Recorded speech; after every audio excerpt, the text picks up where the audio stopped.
بەناوی خوای بەخشندەی میهرەبان سڵاوتان لێبێ بەڕێزان خۆشحاڵم لە بەرنامەیەکی دیکەی دوانگەی خەڵک بە خزمەتیەوەی ئاز و خۆشەویست گەیشتمەوە لەگەڵ هاوکارانی زێدە خۆشەویستم بەڕێزان تەوەری ئەم هەفتەی بەرنامەی دوانگەی خەڵک ئایندەی حکوومەتی هەرێم لە بەردەم قەیرانەکاندا بەرەو کوێ دەکات. دیارە ماوەی 3 ساڵە لە دوای ساڵی 2013ەوە تاوەکو ئێستا کە 2018ەوە زیاتر لە 3 ساڵ بۆ 4 ساڵ دەچێت کە حکوومەتی هەرێم و هەرێمی کوردستان لە ڕووی سیاسیەوە کەوتۆتە ناو قەیرانێکی قوڵی دارایی سیاسی، قەیرانی سەربازی لەگەڵ وڵاتانی لەگەڵ دەوڵەتی عێراق هەروەها لەگەڵ وڵاتانی دراوسێژ. ئایندەی حکوومەتی هەرێمی کوردستان لە بەردەم ئەم هەموو قەیرانە سیاسی و قەیرانە ناوخۆیانە بەرەو کوێ دەگات. بەڕێزان دەتوانن لە تۆڕی کۆمەڵاتی فەیسبوک و لە ڕێگەی لینکی پەیام.tv کۆمنت لەسەر ئەم بابەتە بنووسن و لە سەر شاشەی پەیام کۆمنتەکانی خۆتان ببینەوە. دیارە کۆمەڵێک هاوڕێ کۆمنتیان نووسیوە فاخیر برا دۆسی دەڵێت تا ئەم دوو حەزبە گەندەڵا حکومڕانی ئەم هەرێمە بن پێم وانییە کە دۆخی هەرێمی کوردستان باش ببێت. بڵند ئاراز دەڵێت هەتا ئەمانە لە دەسەڵات بن حاڵمان لەمە باشتر نابێت. ڕزگار حسێن هەر لە تۆڕی کۆمەڵاتی فەیسبوک دەڵێت ئەگەر بمێننەوە ئەوە دزیەکە بۆ خۆیان بەردەوامە و قەیرانەکانیش بۆ خەڵکی هەرێمی کوردستان بەردەوامتر دەبێت. بەڵێ شێخ حوسێن لە قەرەداخەوە لەگەڵمانە کاک شێخ حوسێن لەسەر تەوەری بەرنامە بەڕێستان چیتان هەیە؟ زۆر مەمنون چۆنی سەحەتی باشی؟ زۆر سپاس. مەمنون. وەڵای ئایندەکە چۆن ببینی؟ ڕۆژ بەڕۆژ قەیرانەکان زیاد دەکات، ڕۆژ بەڕۆژ خەڵک تووشی مەشاکلی زیادتر دەبێت، کێشەی کۆمەڵایەتی بۆ زیاد دەبێت، ڕۆژ بەڕۆژ حیزبەکانە تەکێننەوە، بەزەکان بەدەو خراپیە ڕوا بە دڵنیاییشەوە زۆر خراپترە ڕوا بەم شێوەی ئێستا بێ و هیچی چاوەڕێ ناکرێت بە تایبەتی لەم دوو حیزبەی دەسەڵاتدار پاشان ئەوانەی تریش بەگشتی با بڵێن چونکە تازە ئەمانەی تریش هەمان ئەچنەوە سەر هەمان بەڕە ئەمڕۆ لە هەولێر داریش کە داریشنەوە هاوپەیمانیەک دروستکەنەوانێ و دەنگ بنەوە بە کاندیدی ئەو حیزبانەی کەوا چەندین ساڵە حیزبەکانی تر هەموو بە یەک لیست دائەبەزین لە بەغداد دوای ئێوەیان مەحروبە کرد بە گۆڕانەوە بە کۆمەڵەوە بە یەکگرتووە بە بەوانی تر هەموویەوە یان ئێمە خۆمان حسابینەوە هەرەوە بۆ دەنگتان پێداوین جا هیوادارین بەو شێوەیە نەبێ بەڵکو ئایندەی هەرێمی کوردستان بەڕاستی 27 ساڵە خەڵک دەنگیاتەوە بەم حیزبانەیەتەوە هیوادارین گۆڕانکاری ببێ بە هەمومان بیکەین ئەم وڵاتە هەرە بێ چاک ببێ هەربێ وڵاتە یاسای تیا هەبێ هەربێ وڵاتە ڕۆژێک لە ڕۆژان خەڵک متوانە بکاتەوە بە خەڵکی خۆمان بەکار بەدەستی خۆمان کاک شێخ حوسێن پرسیارێک لە بەڕێستان دەکەم پێتان وایە جارێکی دیکە ئەم متمانەیە دروست ببێتەوە دەسەڵاتداران دەتوانن دروستی بکەنەوە؟ وەڵڵاهی لەگەڵ ئەم دەموچاوانە زۆر زەحمەتە زۆر زەحمەتە لەڕاستی زۆر زەحمەتە چونکە تەسەی زۆریدا خەڵک تەسەی زۆریدا خەڵک مەشاکلی بۆیە ئەم کوێ هەڵبژارنەکانی ڕابردوو بە ناوی قەومیەت و بە ناوی ئەمە بۆ کوردستانی و ئەمە وایە من بۆ خۆم چەندین جار چاودێریش بووم لە حیزبانەی لەخوا بەزای زوو وازم لەهێنان کەسانیم بە ماکارارۆ زوو وازمان هێنا ئەیانەوە بۆ کوردستانیە لە دوایە هەموو عینەکانیان کۆ کردەوە هەموو کارتەکانیان کۆ کردەوە خستە ناو سنووخەکانەوە هەرو کاتە لێرە با من پرسیارێک لە بەڕێستان بکەم هاوڵاتیان گلەی ئەوان هەیە لە ماوەکانی ڕابردوودا لە ماوەی 26-27 ساڵی ڕابردووی حکومڕانی هەرێمی کوردستاندا دەسەڵاتداران کۆمەڵێک وعدیان بە خەڵک داوە کە ئەم بەڵێنانان نەبردوونەتە سەرەوە ئەگەر بێت و جارێکی دیکە ڕیفۆرم لە سیستەمی سیاسی ئەگەر بێت و چاکسازی لە سەرجەم ئەو ئۆرگانانەی حکومەتدا بکرێت کە گەندەڵیان تێدا دەکرێت بۆچی جارێکی دیکە ناتوانرێ متمانە بگەڕێنرێتەوە؟ ئەمانە خۆ لە مەریخەوە نهاتوون ئەمانە ئێمە لە شاخیان ناسین لە شاخیش ئێمە مکەسەراتی ئەمان ئازانین چییە ئەزانین چیان بە خەڵک کرد کاکە بەرپرسەیە ئەو کاتە کە ناسێکێکرد بیکوژەیە بە زۆر خەڵکی دیاتەکان لە ژێر چنیان دەرێنان ئەیان و حیاتانەچێ بەیانی حیزبی بەعزەڵەیە ئەوە شۆڕژگێڕەکانتانە کە ناسێکی کوشووە خەڵکی عەشایر ئەوەی پێوتنیان و ئێمە نەمازانیوە وەڵای ئەقڵمان بۆ قسەی نشکاوە اینجا کابرایان بەرەدانیان کوشەزان هەڵاکن لەو کاتەوەوان هەڵاکن هەڵە لە دوای هەڵە ساڵ بە ساڵ هەتا گەشتە دەسەڵات ئەو کاتە ئێمە پێمانەوتن ئەمان و مدیر ناحەکەی ئێستا باشترە بۆ نمونە هی قەرەداک ئەنو بۆچی ئەمان و ئەو خاوەنی مێزاوە تەسەڕوفاتی ئێوە بس لە پشتی مێزەوانێ کەس ناناسن بە حەقەت کەسیان نەناسی چیان ناسی هەرچیان کردووە بۆ گیرفانی خۆیان بووە هەرچیان کردووە بۆ زەحامەتی خۆیان بووە هەرچیان کردووە لە پێناوی خۆیان ناکردویانە ئەشەبیدا خەڵکیان ئەوەی کە بیریان نەبووە خەڵکە هیوادارم خەڵک سزایان با زۆر بە چاکی سزایان با کەواتە ئایندەی حکوومەتی هەرێم لە بەردەم ئەم هەموو قەیرانانە و لە سەروی هەمویانەوە متمانەدەمانی هاوڵاتی بە حکوومەت کە لە ماوەی 27 ساڵی ڕابردوودا یەکەم جار بوو کورد لە هەرێمی کوردستان ئەزمموی حکومەتداری تاقی کردەوە متمانەنەمان لە سەروی هەمویانەوە ئاقاری حکوومەتی هەرێمی کوردستان بۆ کوێ دەبات بە چ ئاراستەیەکە من خۆم لە دایریاوم بەپێی ئەو تعلیماتانە یەتە خوارەوە بۆ دایرەکان وەڵی هیچ نەماوە بە ناوی شتێک بڕوا ناکەم بمێنێ بە ناوی حکوومەتی هەرێمی کوردستانەوە حەز دەکەم تۆش بزانی هەموو خەڵکی گوێی لەمە بێت ئەمانەیان شتی خراپ کردووە یعنی حکوومەتی عێراق دەست بۆ هەر شتێکە با هەمووی نایاساییە هەمویان بە ناسایە کردووە بەپێ و تعلیماتەی دێتە دایرەکان من ئەوەی بۆم معلوم بووە بڕوا ناکەم شتێک بمێنێ بە ناوی هەرێمی کوردستانەوە پێشم ناخۆشەمە حەزمە کردوان نەوتایە بەڵام بەداخەوە کەوایە بەڵێ سپاس بۆ بەڕێز کاک شاسیان سپاس بۆ پەیوەندیەکەی بەڕێستان زۆر سپاس کاتی زۆرم پێدای سپاس بۆ کۆمنت و سەرنجت لە سەرتەوەری بەرنامە بەڵێ بەڕێزان دەتوانن لە ڕێگەی لینکی پەیام دۆت تیV کە لە تۆری کۆمەڵاتی فەیسبوک دانراوە ئێوەش کۆمنتی خۆتان ببین و کۆمنتی خۆتان بنووسن و لەسەر شاشەی پێیام کۆمنتی خۆتان لەسەر تەوەری بەرنامە هەبێت ڕزگار حسێن دەڵێت ئەگەر بمێنەوە ئەوە دزیەکە بۆ خۆیان بەردەوامە و قەیرانەکانیش بۆ خەڵکی هەژار بەردەوامی دەبێت بڕیار ئیبراهیم دەڵێ ئەوە کوا حکوومەتە هەموو پێوەرەکانی حکوومەت بوونی لەدەست داوە تەنها چەند کۆمپانیایەکی بازرگانین بە خوێن و خاک و داهاتی کوردستانەوە بازرگانی دەکەن بەڵێ کاک ئارام ئەبوبەکر دەڵێت خەڵک باش بێت سەرکردەش باش دەبێت خەڵک کە دوورکەوتەوە لەخوا ئەوە خوا سەرکردەی خراپ و زاڵمت بۆ دێنێتە پێشەوە بەڕێزان لەسەر تەوەری بەرنامەکە ئایندەی حکوومەتی هەرێمی کوردستان لەسەر لە بەردەم ئەم قەیرانانەی کە هاتوۆتە پێشی بە چ ئاراستەیەک دەڕوات دەتوانن ئێوە کۆمنتی خۆتان هەبێتوە لە ڕێگەی پەیوەندیەوە دەتوانن کۆمنتی خۆتان لەسەر تەوەری بەرنامە بڵێن کۆمەڵێک هاوڕێی دیکە لە تۆڕی کۆمەڵاتی فەیسبوک کۆمنتیان نووسیوە بەشیر جەمشید دەڵێت تا ئەوانە حکوم بکەن وڵات بەرەو وێرانبوونی زیاتر دەچێت سەلاحەدین ئیسماعیل دەڵێت ئەگەر خراپتر نەبێت بە دڵنیاییەوە باشتر نابێت ڕێباز کۆی دەڵێ هەتا ئەم دزانە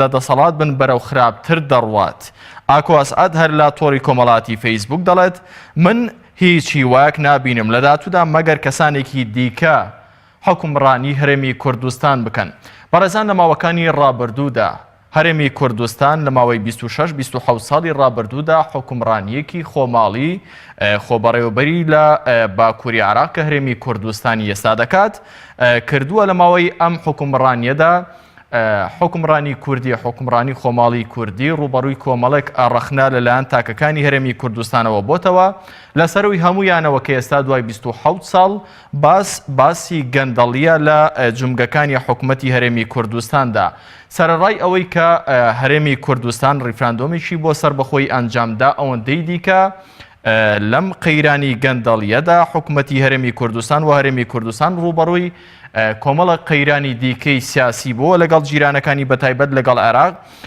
تەوەری بەرنامەکەمان ئەوەیە کە ئایندەی هەرێمی کوردستان لە بەردەم سەرجەم ئەم قەیرانانە بە چ ئاراستەیەک هەنگاو دەنێت واسا دڵشاد لە تۆڕی کۆمەڵاتی فەیسبوک دەڵێ هەتا جڵەوی دەسەڵات لای پارتی و یەکێتی بێت لە ئێستا باشتر نابێت بەشیر جەمشید دەڵێت تا ئەوانە حکم بکەن وڵات بەرەو وێرانبوونی زیاتر دەچێت.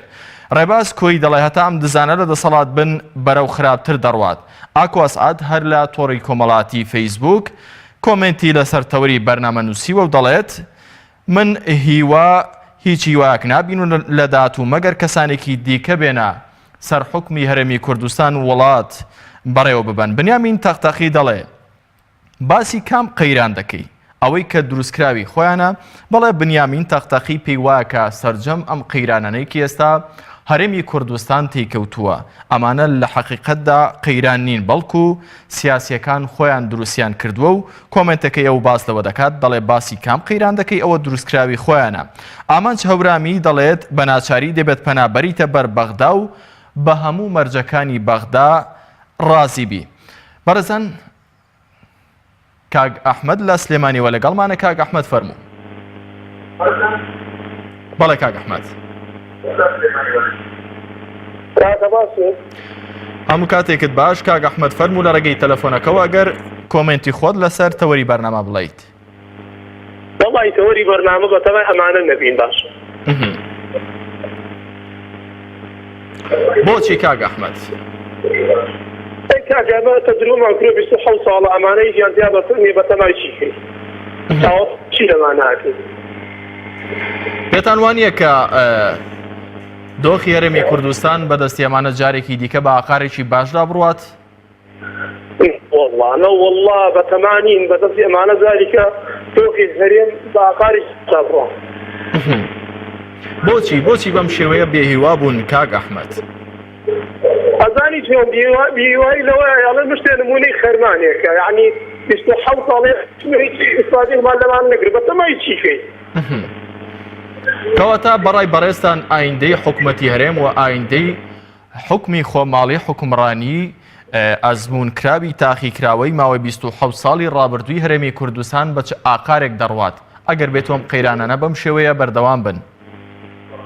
والله ئەگەر بەردەوام بن ئەوە تەئەکید بەچی ئاچن بەس داواکارم لە خۆی گەورە وەڵعە باشکە وەڵڵی بەتەمای ئەمانە مەبین باش. بەڵێ سپاس بۆ کاک ئەحمەد لە سلێمانیەوە. کاک ڕێبوار لەگەڵمانە. ڕێبوار کاک ڕێبوار فەرموو. هەلۆ کاتتان بێتن. هەموو کاتێکت کاک ڕێبوار. بەڵێ بەڕاستی من لەسەر مەسەلەی حکوومەت و ئایندی حکوومەت بەرەو شێرەگە دەڕاتن مەسەلەی دەڵێ هەر کەسێ دزی بکە ئاجاری دزی دوانسیان هەر لە کوناری دەگەشتن بدێت بێتن و حکوومەتەکە ئێمەش هەر خراپیە من پێم وانییە بەرداوامی بووی تاکو سەر ئینشاءڵڵا بەم زوانە شەرلانە هەڵەچێتن دەک بفەوتێت و چونکە بەڕاستی خراپن حکوومەتی ئێمە بەڕاستی هیچ شێوەیەک بە هیچ شتێک لە بەرژۆندی خەڵک دانینە خەمخۆری کەس نینە ئەوان نازانم چ عەقلیەتێکیانێت چ ئەیەکیان هەیە و ئەو خەڵکە بۆچی وا لێیان قبوڵ دەکەن ئەو خەڵکە بۆچی وا لەسەر خۆیان قبوڵ دەکەن کە کەسێک وەکو ئەمە حکومڕانی تامەکە کەسێک ئەم شێوەیە مەکە بەڕاستی من لە داخەدا لەوانەیە وڵات جێبێت مشوایشی خۆم تەواویش کرد و لەڕاست لەنێو ئەو حکوومەتە فاشێت لەنێو ئەو وڵاتەدا من دەڵێم کاکەیە بەس ڕێگەمە قسەی بکەم من دەڵێم خەتاکە لە حکوومەت نییە بەخۆ لە هەموو کەسێک دەزانێ ئەوانە خەمی ملەتیان نییە ئەوانە دزن ئەوانە گەندەڵن ئەوانە هەموو شتێکن خەڵک بۆچی لیان قبول دەکاتن بۆچی ئێستا تۆ کاتی دەنگدان بخۆ هەموو دەنگیان پێ دەدەنەوە. کاک ڕێبوار هاوڵاتی چی بکات؟ هیچی پێ دەکرێت لەگەڵ حکوومەت؟ ئەی چۆن پێی ناگرێ بەڕێزم خۆ هەر هاوڵاتیە پۆلیسە هەر هاوڵاتیە ئاسایشە هەر هاوڵاتیە پێشمەرگی هەر هاوڵاتیە ئیترا خۆ ئەو کەسانی کە لە نێو خۆ پێشاندانەکان بووین ئەو هێزە ئاسایشیانی کە لە ئێمەیان دەدات لە کاتی خۆ پێشاندانەکان ئەو وانەی کە پاسەوانیانەوەوانە هەموو هاوڵاتینە ئەگەر ئێمە هەموو لیان هەستین باشە ملەتانی ڕۆژاوا بەچیەوە وەستاون بەڵام بەداخۆ ئێمە سەرکردەمانیش نییە کەسیش نییە دیفاع لە ئێمە بکا بەرامبەرەوانە بوەستێتەوە. سپاس بۆ کاک ڕێبوار لە سلێمانی. سپاس بۆ سەرنجی بەڕێستان لەسەر تەوەری بەرنامە. کاک کۆسرەت لە شارباژێرەوە لەگەڵمانەکە. کۆسرەت فەرموو.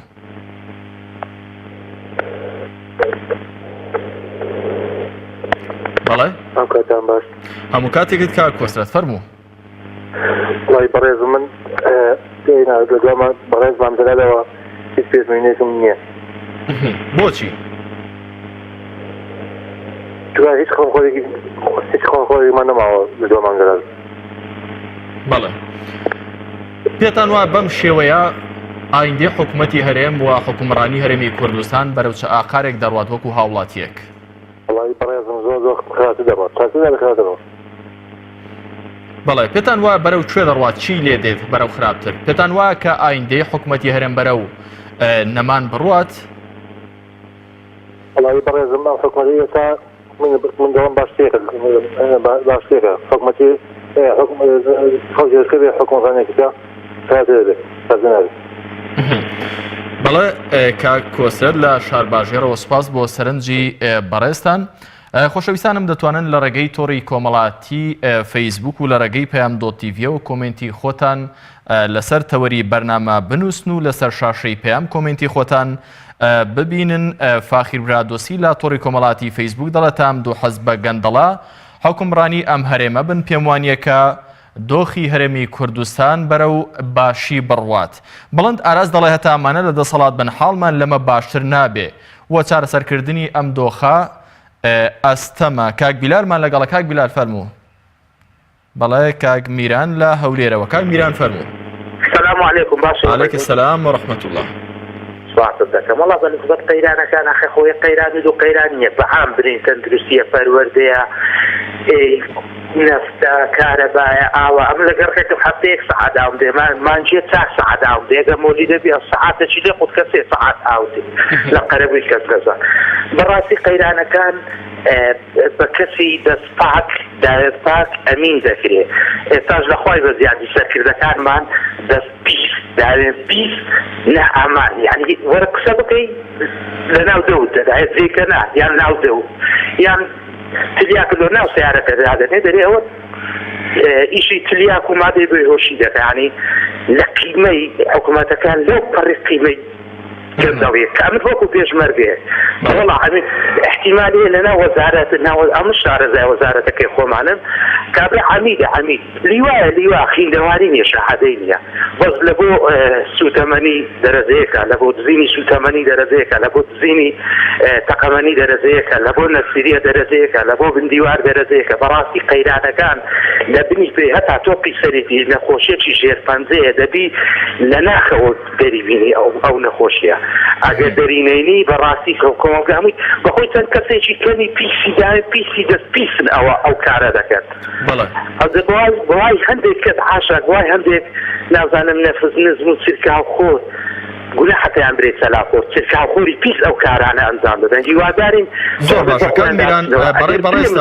وەڵڵاهی لە مارێژ دانیشی ئەوەندە حەقی خۆتی کە تێی بگۆترێ مستەفید یعنی ئێستاگەت لە دەوڵەتێکە بە ئەوەندە کە دەداتێ حەقی خۆتە پێویست ناکە برێ مستەفید حاشا کسەوەڕی دەبۆ کەستانی دز و فەساد و فاسید بکەیت.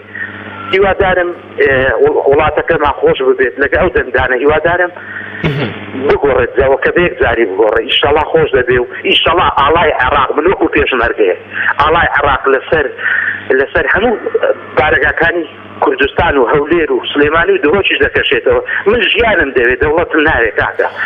کاک میران بۆچی بەم شێوەیە کاک میران وەکو هاوڵاتیەک دەبێت پرسیارێک لە بەڕێستان بکەم بۆچی بەم شێوەیە دەڵی تەمەنا دەکەم کاڵای عێراق لەسەر هەموو ناوچەکانی هەرێمی کوردستان بەم شێوەیە بشکێتەوە لە ماوەکانی ڕابردوودا هەرێمی کوردستان ڕیفراندۆمی کرد ئەمە ئاواتی هەموو تاکێکە بۆچی گەیشتونە تام قەناعەتام قسەیە دەکەن ڕاید و عقید و مقدمە کورەبابە هاوێران بووە بە شەش وەجه عەبادیش تانادی ئەوانە بەس بە خۆیان دەزان چیان کردێ لۆ دەنگدان و کڕینی نەفتی خەرک ئەوە دەبی وەڵی بەڕای من دەبی ئیلا بڕوخێ کە ڕووخا ئینجا سەر لە نوێ بینیاک بکرێتە و تا بکرێ خانی وەرە پسەر لە نوێ ئەتو تامیری کە تا ناوی دەبی بناغی بنی دەرینی ئیجا. بەڵێ سپاس بۆ کاک میران لە هەولێرەوە لەگەڵمان بووی. بەڵێ ئامانج هەورامی دەڵێ بە ناچاری دەبێت پەنابەرێتەوە بەر بەغدا و بە هەموو بەرجەکانی بەغدا ڕازی بێ.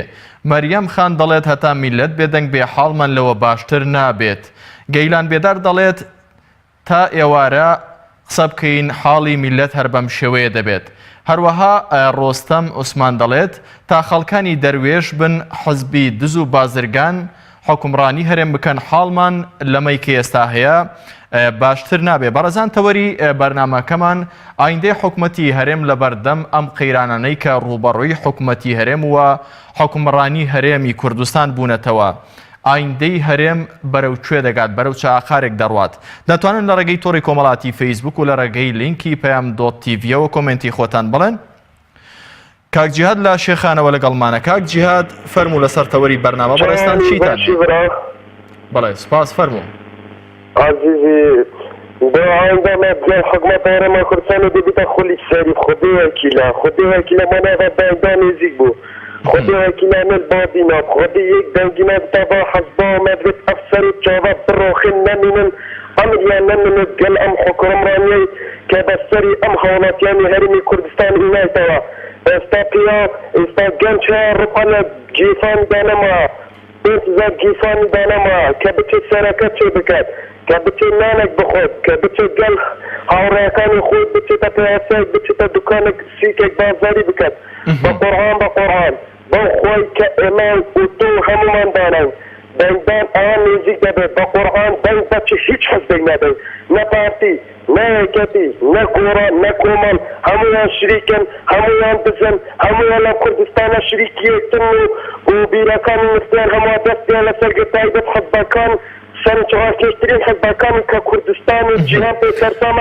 کاک جیهاد لە بادینان مردین لە بادینان بە قورئان ئێمە لە بادینان مردین. بەڵێ کاک جیهاد وەکو هاوڵاتیەک بەڕێستان لە بەردەوامی ئەم قەیرانانەی کە هەرێمی کوردستان تێکەوتووە ئاراستەی حکومڕانی هەرێم بە چ ئاراستەیەک دەڕوات پێتان وایە کە چی لێ بەسەر دێت؟ والله خراپتر لێت بە قورئان خراپتر لێ بێت بەخوا خراپتر لێ بێت کاکە ئێمە مردین ئەلێ سۆران لە سلێمانی خۆکەم لە سلێمانی بە ڕۆژانە خۆ پێشاندامان کرد ئێمە لە بازینە ناتوانین خۆ پێشاندان بکەن هەی چاوت ماز دەکەن بە قورئان ناتوانین خۆزگا ماڵم لە سلێمانی بەنە لە درۆک بەنە لە بادینەمە خۆزگا خۆم پیاوە گەنجێکی سۆران بام سۆرانی قسەم کرد بە نەک بادینی نەک بادینی ئەسان خەزبام بەڵێ سپاس بۆ کاک جیهاد لە شێخان سپاس بۆ پەیوەندی بەڕێستان و سپاس بۆ تعلیق و کۆمنتەکانت لەسەر تەوەری بەرنامە. کاک کەمال لە ڕانیەوە لەگەڵمانە. کاک کەمال فەرموو. کاک کەمال سڵاو لێبێ کاک کەمال ئەگەر بکرێ لە ڕێگەی تەلەفۆنەکەەوە گوێ لە ئێمە بگری و کۆمنتی خۆتان لەسەر تەوەری بەرنامە بڵێن سپاس دەکەم. باش فەرموو کاک کەمال. کاکە گیان بەڵێ ئەوەی ئینسانە بێ بە وشانی لەگە ئەم سەدەمە بجوورێتەوانێ کاتی خۆی مستەفا خۆشنا و عەزەت عەبدولعەزیز و ئەو برادەرەتوانە وابستێکەوە ئەدام کران بەبی مشارەکەیان کرد لە شۆشی مەهابادە دوایی ئێران تەسمیری عێراقی کردنەوانێ بە تەسمیری عێراقکردنەوانێ لەسەر مەشنەقاپاتی ئەدام يعني تيتاني آخر وصلتان كي نعيش أحرار كي نتفق مع العرب بوي إما بسر برزي وسر برزي بزين بالغ العربي اتفاقون إما دجمنا أمان تركيا وإيران عراق شاب عرب هل كون واني إما دخلاتي في دورة معنا بالرئيس وزراء مان هبوا وزير مان هبوا كسي وقفوا عارف مان هبوا فرنسي عرب احترامي إما جيتوا إما دريوشي مان دبي هبوا عقلي دريوشي تشيا دريوشي تيزا عيني مهندس نيا دكتور نيا وقتها كزاني في شش كسي زانا دكتور مهندس تكذا لبن بعقلي دريوشي هم إرادة كان دروا مارك هذا أو دريوشي ما يناس يخون فروردين نكردوا هلا خوي خاطر دكتور ورم كرم أو معركة إنسان بعقلي دريوشي به بدنا سياستها نابه وشاري لبه سپاس کا کەمال دەمەوێت سەرنجی بەڕێستان وەکو وڵاتیەک بزانم لەسەر ئایندەی حکومەتیێرەم لەسەر ئەم قەیرانانەی کە ئێستا تێکەوتووە بەڕای بەڕێستان بەردەوامی قەیرانەکان ئەوەی کە ساڵ لە ساڵ کوردوتەنی دەڵێن خۆزگەم بە پار وا نزیکەی 3 بۆ 4 ساڵ دەڕوا حکومەتیێرەم کەوتوتە ناو قەیرانێکی قوڵی ئابووری سیاسی دەیان قەیرانی هەمە جۆرەوە ئایندەی ئەم حکومەتە لەسای ئەم هەموو قەیرانانەی دەوری داوە وەکو هاوڵاتیەک ڕای بەڕێستان ئایندەی حکومەت بەرەو کوێ دەڕوات؟ ئایندەی حکومەت زەمان بڕیارەدا هەر وەختێک هەڵبژاردن بوو ئەگەر میلەت بڕیاریدا کەسێک باشە با هەری بژێرێ ئێستا هەر شتێک بڵێن ئەمە حەد تەقدیرە وەڵا وا دەبێ وا نابێ وا بکێ بەڵام ئینشەڵڵا لە هەڵبژاردندا تەمەنا دەکەم برادەرانی وێشێتی برادەرانی پاتی خۆم گۆڕانیشم هەر کەسێک بێ کەوا باش بێت تەمەنا دەکەم ئەم جارە بە عەقڵێکی تازە میلەت هەری بژێرێ هەموو مانێکین برایەکین تەوەخوا ناکەم کورد پارتی وێچێتی و گۆڕان و کۆمەڵ و ئەوانە نابێ ئێمە نابۆمی لەگەڵێک هەمومان زەربی سفین. بەڵێ زۆر سپاس بۆ کاک کەمال، سپاس بۆ پەیوەندەکەی بەڕێستان، کاتی زۆرم پێدان. سپاس بۆ کاک کەمال لە ڕانیەوە. کاک ئاری لە سلێمانیەوە لەگەڵمانە، فەرموو کاگاری. بەڵێ هاوکاران مامەژە بۆ دەکەن پەیوەندەکەی کاگاری لە سلێمانیەوە لەگەڵماندا نەماوە. لە تۆڕی کۆمەڵاتی فەیسبوک کۆمەڵی کۆمنتی دیکە لە سەرتەوەری بەرنامە هاتووە. کاک سەلاحەدین ئیسماعیل دەڵێ ئەگەر خراپتر نەبێت دۆخی هەرێم باشتر نابێت. دەڵێ کاک هێرش محەممەد دەڵێ ڤایرۆسەکانی هاوشێوەی ئێوە بنبڕ بکرێت لە حکوومەتی هەرێمی کوردستان ئەم گەندەڵیانەی کە بەردەوام لە ئۆرگانەکاندا بەردەوام بەدی دەکرێت ئەگەر بێت و ئەمانە چارەسەر بکرێت دۆخی هەرێم چاک دەبێت. عباس جاسم دەڵێ زەرمەندی یەکەم هاوڵاتیە لەم دۆخەی کە ئێستا تێکەوتووە دەسەڵات هیچ باکی نییە هەر بەم شێوەیەی ئێستا دەڕوات. وەستا دڵشاد دەڵێ هەتا جڵەوی دەسەڵات لای پارتی و یەکێتی بێت لە ئێستا خراپتر دەبێت. بەڵێ بەشیر جەمشی دەڵێت تا ئەوانە حکوم بکەن وڵات بەرە وێرانبوونی زیاتر دەچێت. سەلاحەدین ئیسماعیل هەر لە تۆڕی کۆمەڵاتی فەیسبوک و لە ڕێگەی لینکی پەیام دۆتیڤیەوە دەڵێت ئەگەر خراپتر نەبێت دۆخی هەرێمی کوردستان باشتر نابێت.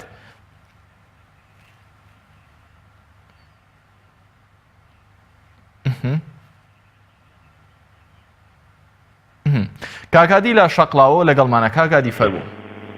ئەلۆ بەڵێ کاکادی فەرموو. ئەم کاتت باش برێکە هەموو کاتێکت باش کاگادی لەسەر تەوەری بەرنامە بەڕێستان چیتان هەیە فەرموو. وەڵی کاکەژان وەکو پێشمەرگەیەک تەنها ئەو لایەنە سیاسیانە یەک گربین بە هەمان هجووم و چلو ئەو کەرکووکەی بەردامە و بە شەڕەفتر و سەربرنتری شەبین و واز بین چیدی چۆکلێ بەڕاستی ڕەزید بووین بەڕاستی پێشمەرگەیان سوک کرد بەڕاستی یعنی بە ساعت ئەپەنجی حەقی وەیە خۆن سەربەرزکەینەوە مێژووی خۆن باکەینەوە هجوومە چلو ئەو کەرکووکەی بکەین کورە بەسە و عارەبەی دەمەنێشت کورە بەسە هەتا پێنجین ئەو عیزبابە لەوەکەن کاکە برا یعنی هیچ معنای ئەو دوژبنی وێ ئەو دوژبن کاکا من لۆ دوژبنی کۆمەڵی بووم لۆ دوژبنی یەکگوتی بووم لۆ دوژبنی گۆڕانی بووم پارتێکی زۆر سەرسەختیشم لۆ دوژیان بووم لەبەرچێ کاکە وەرە دەستە نادەستیێت کۆبنەوەکی ڕێک و پێت چیدی چۆک دامەنێن لۆ عەبادی کورە کورە شەرمە وەڵڵا شەرمەزار بتانگری کورە چۆک دامەنێن چۆک دامان گەلە گەلە عیبا. کاکاتی یەکێکی دیکە لەسەر کۆمنتەکانی بەڕێست دەمێ پرسیارێک لە بەڕێستان بکەم. یەکێکی دیکە لە قەیرانەکانی کە ئێستای هەرێمی کوردستانی تێکەوتووە ململانەی سەرسەختی حەزبەکانی ناو دەسەڵاتە بۆی کە دەسەڵاتی زیاتر بەدەست بهێنن. پێتان وایە کە لە ئەگەری بەردەوامبوونی ئەم ململانێ سەختانە و سەرجەم ئەو گەندەڵیانی دیکەی هەرێمی کوردستان تێکەوتووە ئاقاری حکومڕانی خۆماڵی کوردی بە چه ئاراستەیەکدا دەڕوا؟ کۆمنتی بەڕێستان وەکو وڵاتێک لەسەرەما. کاکە برا کۆمنتی بەڕێزم ئەزانی چیە؟ بەڵێ ئاچێ هەموو سەرکردە عیزبەکان دابنیشن لەگەریەک بە سافی بە پاچی لەگەم ملەتەکەی خۆیان سپی بکەنەوە زۆر بەناسەیە شتێکی زۆر سادە ئاسارە کاکە ڕزاتان لێ یەکەم کورە دانیشن کورە ئەوی هەی تو لە دەستی شۆڕوا وەڵڵا لە دەست وەڕوا کورە وە بکەن یانیە و خەرکەتان لێ رازی بی کورە وەکە ڕۆی خۆش بیکەنەوە چیدی چۆک دامەنێن لۆ عەبادی 5,000 دەبەریە دێ ئامادەوە 5,000 جومیکە کوچێ بکەم. بەڵێ سپاس بۆ کاک هادی لە شەقڵاوە، سپاس بۆ سەرنج و تێبینیەکانت. کاک گەرمیان لەگەڵمانە فەرموو کۆمنتی بەڕێستان لەسەر تەوەری بەرنامە. بەڵێ ئەو کاتت باش بێتن هەموو کاتێکت باش کاک گەرمیان لەسەر تەوەری بەرنامە بەڕێستان چیتان هەیە؟ لە بەردەڕەشەوە پەیوەندیتانەکەم لەگەڵ لە بەردەڕەشەوە کاک گەرمیان فەرموو. بەڵێ خودێ ڕاستی دێرەکە لەسەر باسی حکومەت و شتانەدا خۆمشی وایەکەم بە حکومەت نەما من بەڵکو دەڵێم خۆزم بە حکومەتی ڕابردوو و نەک حکومەتی ئایندا خۆزم بە زمانی دیکتاتۆرەکان بێ زمانی عەرەبەکان بێ چونکە ئەو کاتە دەمانزانی کاتێک کە عەرەب حکمی لێمە دەکەن دەمانزانی کە عەرەب ڕقی لێمە خۆش ناوێتن ئێمە لە سیوان دووری لەوان و لەگەر لێوان ناگورینەوە بەرجیان بەڵام ئێستا دەبینی هەر کوردی خۆمانە هەر کەس و خزمەکانی خۆمانن و هەر بەم شێوەیە قەدرمان لێ یاکەن یعنی وێرە دەکەن نازەمانە چی نەچێت خەڵک دەڵێن چۆن وا دەکەن چۆن دنیایان دێوالە و خەڵکە بکەن چۆن ئەیان دێوالە و خەڵکە بکەن بەڕاستی موچە نادەن یعنی کارەم نادەن ئاو نادەن زۆر باشە تەوەری بەرنامەکەی ئێمەش لەسەرەوەیە کاک گەرمیان لە ئەگەری بەردەوام بوونی ئەم قەیرانانە ئاڕاستەی حکوومەتی هەرێمی کوردستان و حکومڕانی هەرێم بەرەوکوێ دەڕوات؟ بەڵێ بەس لەگان دەستەکەی خۆم تاوام بکەم بەڕێزم حکوومەتی هەڵ دەڵێم وا تەمەنی بەرەو کورتی دەڕواتن هەر لەو ماوانە داوانێ بڕوکێتیش ینی بەڕاستی هیچ هەیەکی نییە لاوە بۆ خەڵک کاکەجان کارەبا نادا ئاو نادا موچە ناداتن لەسەرەوە چووە حتا شارەوانیشی کردوتە پارە حتا هەموو شتێکی کردوتە پارە بەس ما بڵێسن وڵە تۆ زۆر ئۆکسجین هەڵدەمەژی دەبێنە پارەی هەڵەوەمانیش ببرێت تۆ زۆر ئۆکسجین هەڵدەمەژی تۆ زۆر هەوا دەکەی ینی هەموو شتێکی لێمان کردوتە پارە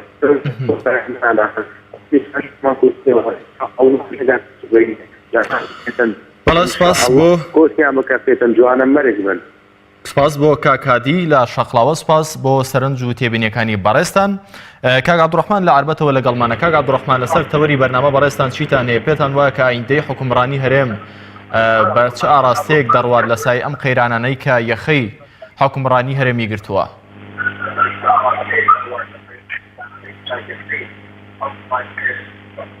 بەڕێزم ئەم کاتەوە باش هەموو کاتێکت باش فەرموو لە ڕاستیە یعنی ئەمان چوونەتە پلەیەکی وا باڵاوە یعنی چاویان لە ژێر پێی خۆیان نییە بەڕاستی چونکە سیر ئەگەی یعنی مەسئول هەیە 50 حیمایی لەگەڵایە لەوەتە 2 حیمایەشی پێویست بێ و ئەوە لاشی مەعاش وەرەگرێ لە سەری فەقیرەکەیش یا معاشی نییە یان کەمەندانێکی بۆ بڕیویانە یان شتێکی لەو بابەتە یعنی هیچ گەزبینیەک و هیچ ئایندێکی گەز نییەکە خەڵک یعنی دڵیان پێ خۆشکاویان بڵێ حاڵە مەسەلەیە. کاک عەبدوڕەحمان وەکو هاوڵاتیەک بەڕێستان پێتان وایە کە ئەم دۆخە لە سایی بەردەوامی ئەم نەعەدالەتەی کە بەشێک لە هاوڵاتیان باسی دەکەن و گلەی و گازەندە لە حکومڕانی هەرێم دەکەن ئاراستەی حکومڕانی هەرێمی کوردستان بە چ ئاقارێک دەڕوات وەکو هاوڵاتیەک بەڕێستان؟ وەڵی قوربانجان یعنی ئاقارەکەی ئاوا بێ باز نییە بەڵام هیواداری ئیسەڵا باز بێت ئەوە فکرە و شتی باز بکەن نەک فکریان هەر لەسەر ئەو فکرەیە بەردەوام بن. بەڵێ سپاس بۆ کاک عەبدوڕەحمان لە عەربەتەوە لەگەڵمان بوو سپاس بۆ سەرنج و تێبینیەکانی بەڕێستان. بەڵێ کۆمەڵێک کۆمنتی دیکە لەسەر هەمان تەوەر لە تۆڕی کۆمەڵاتی فەیسبوک کاک عەباس جاسم دەڵێ زەرەرمەندیەکەم هاوڵاتیە دەسەڵات هیچ باکی نییە هەر بەم شێوەیە دۆخی هەرێمی کوردستان دەڕوات وە سەدڵشاد دەڵێ هەتا جڵەوی دەسەڵات لای پارتی وێکێتی بێت لە ئێستا باشتر نابێت. بەشیر جەمشید دەڵێ تاوانە حکم بکەن وڵات بەرەو وێرانبوونی زیاتر دەچێت. سەلاحەدین ئیسماعیل دەڵێت ئەگەر خراپتر نەبێت باشتر نابێت. ڕێباز کۆی دەڵێ هەتام دەزانە لە دەسەڵات بن دۆخی هەرێم بەرەو خراپتر دەڕوات. ئاکۆ ئەسعەد دەڵێ من هیچی واک نابینم لە داهاتوودا مەگەر کەسانێکی دیکە بێنە سەر حکم و وڵات بەڕێوە ببن. بنیامین تەختەقی دەڵێ باسی کام قەیران دەکەی ئەوەی کە دروستکراوی خۆیانە ئامان چەورامی دەڵێ بە ناچاری دەبێت پەنابەریتە بەر بەغدا و بە هەموو مەرجەکانی بەغدا ڕازیبی. بەڕێزان لە ماوەکانی ڕابردوودا هەرێمی کوردستان لە دوای ئەوەی کە ماوەی 26-27 ساڵی حکومڕانی خۆماڵی خۆی ئێستا بەشێکی زۆر لە هاوڵاتیەکانی هەرێمی کوردستان لە ئەدای حکومڕانی هەرێمی کوردستان ناڕازین. تەوەری بەرنامەمان ئەوەیە لە سایی بەردەوامی ئەم قەیرانانە ئاراستەی حکومڕانی هەرێمی کوردستان بەرەو کوێ دەڕوات. کاک ئیسماعیل لە کەرکووکە و کاک ئیسماعیل فەرموو. کاک ئیسماعیل لەسەر تەوەری بەرنامە بەڕێستان چیتان هەیە پێتان وایە کە ئایندەی حکومڕانی هەرێمی کوردستان؟ بەڵێ فەرموو هەموو کاتێکت. بەڕای من ئەم حکومەتە هەتا لە دەسەڵاتە بێ هیچ ئایندەیە لە ئاکامدان. بەڵێ بەڵێ پەیوەندی ئەم بەڕێزە پچڕە دیارە ناوەکەی تریان بە من وت. بەڵێ باوکی کاڵێ لە دوکانەوە لەگەڵمانە فەرموو باوکی کاڵێ. کاکە چۆنی؟ هەموو کاتێکت فەرموو کاک باوکی کاڵێ فەرموو. تەوەرەکەتان لەسەر چییە؟ تەوەرەکەمان ئایندەی حکومڕانی هەرێمی کوردستان لە سایی بەردەوامی ئەم قەیرانانەی کە حکوومەت تێکەوتووە بە چ ئاراستەیەک دەڕوا؟ ڕای بەڕێستان لەسەرم تەوەرەیە قەیرانەکان ڕۆژ بە ڕۆژ زیاترە بێ و کەمتر نابێ ئەم حکومەتە موچەی پێ نادرێت تر قەیران لەسەر قەیران بەسەر خەڵکیا دێنێ موچەی کەمەندامی بڕیوە موچەی مامۆسای بڕیوە موتیتر وای لێ بەسەر هاتووە ڕۆژ بە ڕۆژ قەیرانەکان زیاد دەکەن. باوکی کاڵێ لە ئەگەری زیادبوونی قەیرانەکاندا ئاراستەی حکومڕانی هەرێمی کوردستان بە چه ئاراستەیەک دەڕوات؟ ئایا پێگەی کورد لە ڕووی سیاسیەوە لە ڕووی ئابووریەوە بەهێزتر دەبێت یاخود خوانەکە ئاراستەی حکومڕانی هەرێمی کوردستان بەرەونەمان دەڕوات وەکو وڵاتیەک بڕای بەڕێستان؟ وەڵاهی من لەو باوەڕێم پێگەی کورد ڕۆژ بە ڕۆژ زەعیفتر و لاوازتر دەبێت لەبەرەوەی کورد هەلێکی هەبوو هەلەکەی لەدەستدا هەلەکەی بەدەستەوە نەماوە ئێستا.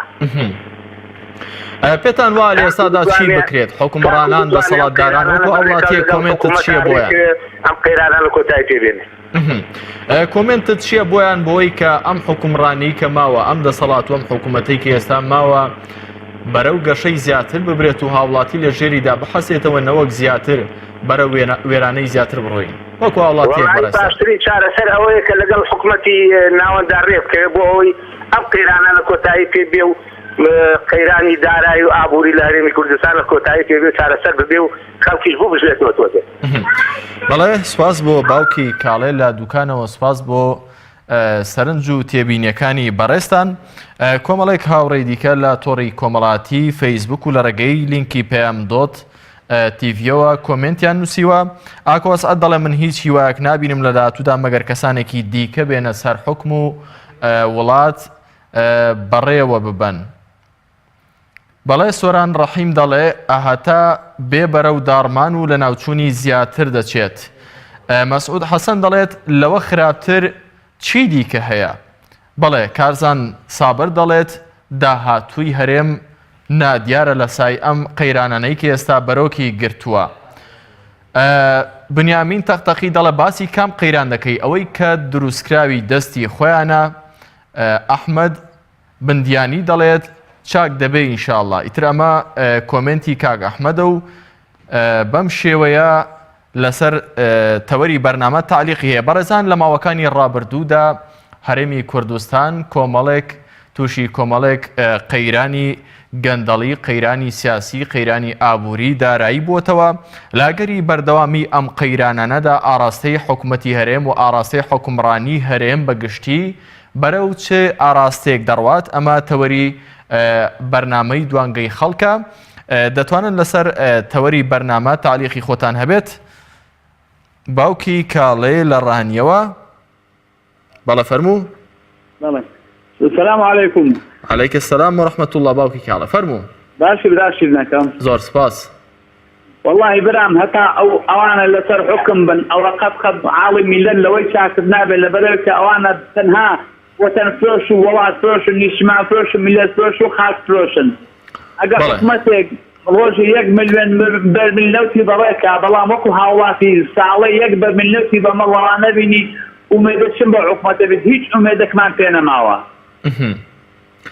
باوکی کاڵێ پێتان وا لە سای بەردەوامی ئەم قەیرانانەدا بەوەی کە حکومەت هاوڵاتی پشتگوێ خستووە و بەشێک لە هاوڵاتیان پیان وایە کە دەسەڵاتداران و نوخبەی سیاسی لە ئاسمانێک و هاوڵاتیان و خەڵکی هەژار و کەم دەرامەت لە ڕێسمانێکی دیکەدا دەژین. لاگەری بەردەوامی ئەم دۆخە حکومڕانی هەرێمی کوردستان بە چه ئاقارێک دەڕوا وەکو هاوڵاتی سەرنجی بەڕێستان لەسەرەمە چییە؟ هەتا دەسەڵات 27 دانەساوە هەتا دەسەڵات لە دەستی یەکێتی و پارێزدا بە حاڵی میلەت لەوەی باشتر نابێت. 27 دانەساوە چاکسازیان نەکرد و ئەو خەبەتەشکرد بەندان و ڕوفراندۆمیان کرد نیوەی خاک 52 خاکی هەرێمیان لەگەڵدا. ئەوانە قەت لە ئومێدی چاکبوونیان لێ ناکرد ئومێدی دیوان لێ ناکرد کە چاکبوونیان بەرەو چاکبوون بڕۆن قەت چاکسازی ناکەن ئەو چاکسازیە کە دەشکەن هەتەنها دروست ببری قەدارە هیچی دیکە نییە. کەواتە ئێوە وەکو هاوڵاتیەک نائومێد بوون لە چارەسەری ئەم دۆخەی کە ئێستا هەرێمی کوردستان تێکەوتووە؟ هیچ ئومێدێکمان بەو دەسەڵاتەی نەماوە. ئەو دەسەڵات دەژێ ئومێد نەبێت و خۆشکردنی خەڵکی نییە. ئەمە نانم دەوێت کاکە دەوڵەتێکم نایە خەڵک لە برسان بمری دەوڵەتێکم نایە ناوێکی بری خەدار لەسەر بێت و بەڵام ناو ماوەکی وێران بێ. ئەم ماوەی ئاوەدانم دەوێت نانم دەوێت ژیانم دەوێت ئەمر خۆشی وگەرانم دەوێت نامەوێت دەوڵەتێکم هەیە لە برسان خەڵک دوێڕێی بێت وەکو سووریای لێ بێت. ئەمە دەمانێت باوکی کاڵێ لە ڕانیەوە سپاس بۆ سەرنجەکانی بەڕێستان. کاک حازم لە هەولێرەوە لەگەڵمانە. کاک حازم لەسەر تەوەری بەرنامە بەڕێستان چیتان هەیە فەرموو. هەلو بەڵێ کاک حازم لەسەر تەوەری بەرنامە بەڕێستان چیتان هەیە؟ والله ئەمن کافکر لێ دەکەمەوە باتی ئەوەی کە ئەمە ئەو ڕئیس حیزبانە ئەو باتی خراپی بەحسەیەک بکەن هەموو بگەڕێنەوە ناو ملەتی خۆ پێکەوە بەراتی دۆستاتی پێکەوە ئەو ئەندام پەرلەمانێت مەل بابەیە کاکێ پێشۆڵە بە هەموو بگەڕێنەوە ئێرانە هەموو پێکوە قووەتێکی پەیداکەن منەتی عەبادی نەهەڵگێرن لە بە سولەیمانیوە بە ئێکەی حەوتاوە ئێکەی حەشتاوە بەبێ غەیانەت هجوومە بدەن بۆ کەرکووک و خورمات و بگرنەوە نەفەکەی دەخنە دەستی خۆ وەکی برا ئەو جەرە سون بخۆن بەس بە قورعان بدەن کە هیچ جارەی دیکەم غەیانەتی گەلێک ناکەین و بۆ فەقیر و ژارە تەواوی درستی سرگیرە فەقیر و ئەو ملەتەی دەکەین ماچی لە گونێ خۆبدان تێتر نەکن لە گونێ عەبادی تێگەچی بە من ئەوە لە هەم شتێکی باشترە.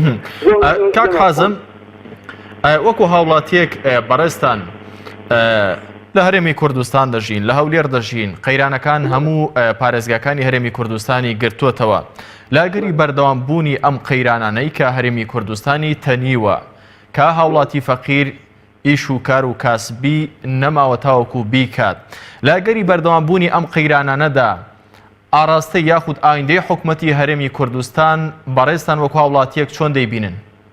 والله ئەمن ئەوەی دەبینم باتی کە سەرۆکی حکوومەت و جێگر و هەیە دیکە فاقیان ئەوە کۆمەڵە و گفتووە و بەعام بە هەموو بگەنەیەک بەڕاستی و درستی بێنە ناو ملەتە تێگەشی چی کە دژی نایەتەکردێ ئەو غەشە نایەتەکردێ پارێ فەقیر و ژارات بۆ زێدە بکەن یە پەکەوتەی بۆ زێدە بکەن بەخۆی نەفمات بەشی هەموو تشتێکی دەکێتن ئەگە بەڕاستی و درستی چی کە نەشێدەوە هەموو یانێ ڕاست درست بینە مەیدانێ قەت بلەتمان بە بەغدای نابیت بە تورکیای نابیت بە ئیران نابیت سەرەتی خۆمان سەنعەتی بەشمان دەکرد. بەڵای کاک حازم لە هەولێرەوە سپاس بۆ سەرنج و تێبینیەکانی بەڕێستان.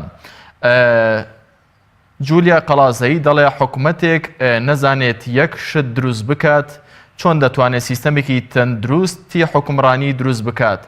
ئەم هاوینە گەنج کۆز دەکات و لە هەرێمی کوردستان ڕێژەیەکی زۆر وڵات جێ دەیەڵێت. هانا حەکیم دەڵێت جا لەوە خراپتر دەبێت چی بێت ئەمانە لە هەموو شتێک شکستیان هێناوە تەنها دزیکردن نەبێت. قومری عوسمان دەڵێ ڕۆژ بە ڕۆژ بەرەو دارمان دەڕوات چونکە دڵسۆزی نەماوە بۆ گەل و نیشتیمان تەنها دڵسۆزی ماوە بۆ گیرفانی خۆیان. بەڵێ کاک هاشم لە زاخۆوە. کاک هاشم لەسەر تەوەری بەرنامە بەڕێستان چیتان هەیە فەرموو.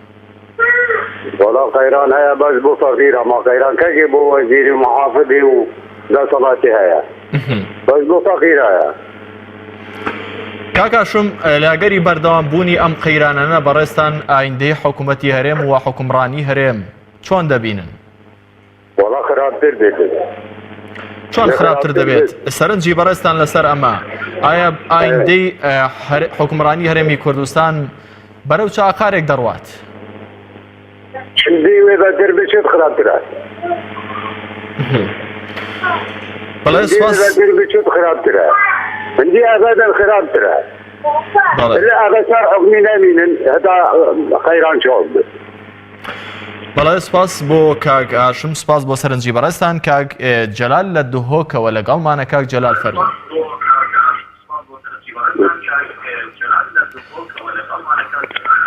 کاک جەلال ئەگەر بکرێت لە ڕێگەی تەلەفۆنەکەەوە گوێمان لێ بگری سپاس دەکەین.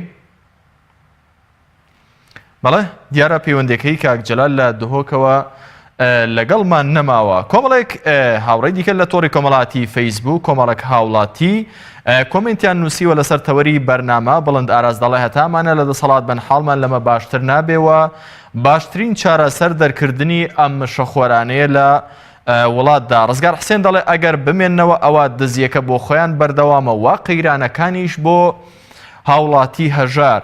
بڕیار ئیبراهیم دەڵێ ئەوە کوا حکوومەتە هەموو پێوەرەکانی حکوومەت بوونی لەدەستداوە. فاخی برادۆسی دەڵێت تا ئەم دوو حزبە گەندەڵە حکومڕانی ئەم هەرێمە بن پێم وانییە کە دۆخی هەرێمی کوردستان لەمەی کە ئێستا هەیە باشتر بێت. بەڵێ سۆزان خان لە کەرکووکەوە لەگەڵمانە. سۆزان خان فەرموو. السلام عليكم. عليك السلام ورحمة الله. عليك السلام سۆزان خان لەسەر تەوەری بەرنامە بەڕێستان چیتان هەیە؟ تەوەری بەرنامە ئایندەی حکوومەتی هەرێمی کوردستان و حکومڕانی هەرێم لە بەردەم ئەم هەموو قەیرانانەی یەخەی گرتووە بە چ ئاراستەیەک دەڕوا وەکو هاوڵاتیەک چۆن دەیبینی ئاراستەی حکوومەتی هەرێم و حکومڕانی هەرێمی کوردستان بە چ ئاراستەیەک هەنگاو دەنێت؟ والله ئیشەڵا بەرەو باسی بڕات ئەم قەیرانانە نمێنێ هاوڵاتی خەتای خۆیەتی قەیرانی دروست کردووە. بۆچی خەتای هاوڵاتیە سۆزان خان؟ بەڵێ خۆی یعنی ئەم وەزعی قبول کردووە وەلەو لە کەرکووک وێ قەیران نییە. چۆن قەیران نییە؟ لای ئێمە هەموومان گێڕاتی وەکو خۆی ئیدار. ئەمانی کە موچەی پەیوەندیان بە بەغداوە هەیە لە هەرێمی کوردستان هاوڵاتیان ئەوانەی فەرمانبەرانی حکوومەتی هەرێمن تووشی دەیان گیر و گرفت بوونەتەوە. تەوەری بەرنامەکەمان ئەوەیە لە ئەگەری بەردەوام بوونی ئەم گرفتانەی حکوومەتی هەرێم بەرامبەر بە هاوڵاتیان ئایا حکوومەتی هەرێم و حکومڕانی هەرێم بە چ ئاراستەیەک دەڕوات؟ کۆمنتی بەڕێستان چیە لەسەرەما؟ هیوادارین یعنی بەرەو باشتر بڕاتەوە موچەکانیان دابین بکەنین. بەڵێ سۆزان خان لە کەرکووکەوە سپاس بۆ تێبینیەکانی بەڕێستان. باوکی ئەحمەد لە هەولێرەوە لەگەڵمانە. باوکی ئەحمەد فەرموو. السلام عليكم. عليك السلام ورحمة الله. باوکی ئەحمەد کۆمنتی بەڕێستان لەسەر تەوەری بەرنامە. بەڵێ دەستخۆشتانی دەکەم لە بەرنامەکە زۆر سپاس دەکەم. خەمخۆری ملەتنەوە ئینشاءالله. والله ئەگەر بکرێت چەند زووتر مەسەلەن حکوومەت سیوای لە دەست نما مەسەلەن ئێستا تەستابکەن نیوەی نەفتی لەسەر لە دەست نییە ئەو کاتش نیوەی نەفتی لە دەست نەفتا لە زوو معاشین ئەوەندە دەدرا. ئێستا کە چەند زووتر ڕۆژێک پێک بێ لەگەڵ حکوومەتی عراقی ئەو ڕۆژە قازاترمانە لەبەر ئەوەی چارەسەرمان ئەوە ئیلا بگەرنەوە لە حکوومەتی ناوان ئەگەر هیچ چارەسەرێکەوە ڕۆژ بە ڕۆژ بەرەفراتر دەستی فەرمووی تا ئێستا مامۆستایان معاشیان وەرنەگرتیە. يعني أو مستقبلي نو كان ما نوين يوم دفوتي أشي نوين ما فوتا إما أو صار فوتا صارش كبدو صار كسبين زي الشاشة فرمو ولا سليمان لما تقوى لكوي والرباي كوتان كذي حتى استوى نيوي كردستان مردي حسابك حد لو زيادة بسين شيء والله نازين إلا أجر رولا بغداد كم بنكاك ورفيكات رولا حزبانا بكنكاك أرهمتان لازم دستيك دي بنكاك ورنجيليك دي رابقرن فرمو سنة وكومل قوران أو تون زاركيت كتن بازار باشتر بو يعني تن أنقول ده توني يندري أو ده توني تون بزانة تن بازار باشتر برد عالم تن دري خوشتر بو هذا هوادار إن شاء الله فرج لقى بغداد زود تيك بيون ده خازاستر معنا. باوكي أحمد وكو هاوڵاتیەک بەڕێستان ئایندەی حکومڕانی هەرێم لە هەرێمی کوردستان چۆن دەبینن لە بەردەوامی ئەم قەیرانانەی کە تێکەوتووە؟ وەخوای قەیرانەکان تێکەوتو هیچ شتێک پێ چارەسەر ناکرێت لەبەر ئەوەی قەیران بە چ چارەسەر دەکرێت بە مادە چارەسەر دەکرێت توش ئەو ڕۆکە مادەکە لە دەست نییە کە مادەکە لە دەست نەبوو و خەمخۆریشی دەوێت مەکەن تەماشا دەکات تو ئەلان سێ حزب لە کشایتەوە لە حکوومەت دوو حزب ماوە کەواتە تو وازیان لێنە ئەتو ناچاری مەسەلەن هەر پێنجان دابنیشن بە سیاسی حەلی بکەن بە حکوومەت حەل ناکرێت. بەڵای باوکی ئەحمەد لە هەولێرەوە سپاس بۆ سەرنج و تێبینیەکانی بەڕێستان لەسەر تەوەری بەرنامە. دایکی بەهار کۆتا پەیوەندی ئەم بەرنامەی دوانگەی خەڵکە دایکی بەهار لەسەر تەوەری بەرنامە بەڕێستان چیتان هەیە فەرموو؟ تەوەرەکەت لەسەر چییە؟ تەوەرەکە ئایندەی هەرێمی کوردستان و ئایندەی حکوومەتی هەرێم و حکومڕانی هەرێم لەناو ئەم هەموو قەیرانانەی کە یەخەی گرتووە دەوری داوە بەرەو کوێ دەڕوات؟ ڕای بەڕێستان لەسەر ئەم تەوەرەیە. حکوومەت هەیە؟ حکوومەت هەیە؟ نازانم ئێوەی هاوڵاتی کۆمنتان لەسەری هەیە فەرموو. ئێمە حکوومەت نییە حکوومەت کوکان حکوومەتە ئەو حکوومەتی کە دەستی برد بۆ موچەی شەهیدان بۆ کەمەداما بۆ پێشمەرگە بۆ شت ئەمانە ئەم وڵاتیان کاوادێ کرد ئەمە حکوومەتە؟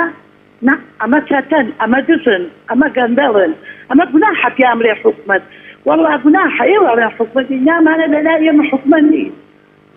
دایکی بەهار بۆچی بەم شێوەیە ئێوە ناومێد و بەم شێوەیە تووڕەن؟ ئەخر جاتمە ئێمە سێ ساڵە لای خۆی کەس دایکی شەهید من کسێ دانە ساڵە ئەزانی چی معاشی هەن چۆن معاژەیە چۆن خزدەیە دوای ئەوەی ئەی بۆ خۆیان هەیە ئەی بۆ بشت بۆ بخۆ ئەی بۆ 2 ملیۆن دۆلارەیە بە مەلابەختیان یەکتری بە درۆکەنەوە ها دایکی بەهار وەکو هاوڵاتیەک وەکو دایکی شەهیدێک خوا ڕەشکەن و هەر لە وڵاتان نەمێنن ئەبی ئایا بڕۆن لە وڵاتان نەمێنن حەبسی مەسوولە ئەبی ئاوسەری خۆ لوتی خوا ڕەشکەن و بڕۆن زۆر عەیبە بۆوان کە وڵاتیان ئاوەدێک دایکی بەهار دەمەوێت پرسیارێک لە بەڕێستان کە وەکو دایکی شەهید باست کرد لاگەری بەردەوام بوونی بەم شێوەیە کە نوخبەی دەسەڵاتداران ئێوە داواتان لێ یەکەم داواتان لێ یەکەم باسی کەس و کاری شەهید کرد بزانن لە چ بارودۆخەکە بزانن خەڵک نەخۆشە ئێستا من خۆم نەخۆشم بەتەما ئەمەلیاتم پارە نییە بیکەم لۆکو هاوڵاتیەک بەچی بیکەم دایکی بەهار 500,000ەکە بەستە 5مان نەداماتێ ئێستا مای چەندە مانگی لەلای ئیساری لای پێراری لای ئەم ساڕی لایە ئاوا کەس و کاری شەهیدین دەکاکارە کەس و کاری شەهید و سەربەرز والله بیایە مەسوولەکان سەرویتی خوازەش کرد ئەبیا کە ئەو وڵاتیان ئاوا لێ کرد و کەسویان لەدەسا ئەبیا حەز لە وڵاتان دەمێنن دایکی بەهار دەمەوێت کاتی زیاتر بە بەڕێستان بدەن وەکو دایکی شەهیدێک لاگەری بەردەوام بوونی ئەوەی کە نوخبەی دەسەڵاتدارانی هەرێمی کوردستان لە کێوێک و هاوڵاتی لە کێوێکی دیکە ژیان بکەن و ئەم بێ ئاگاییەی نوخبەی دەسەڵات لە هاوڵاتی ئایندەی حکومەتی هەرێمی کوردستان وەکو بەڕێستان بیبینن بەرەو چاقارێک دەڕوات والله بس عقاري قرا حتى معنا وبندعوا عصايش ولا بيزمرقا كم ولا هولاتيا كم ليان راسن حركزنا زاني بوشوان راونين بەڵێ سپاس بۆ دایکی بەهار سپاس بۆ پەیوەندی بەڕێستان و سەرنج و کۆمنتەکانی بەڕێستان لەسەر تەوەری بەرنامە بەڵێ بەڕێزان ئەمەی کە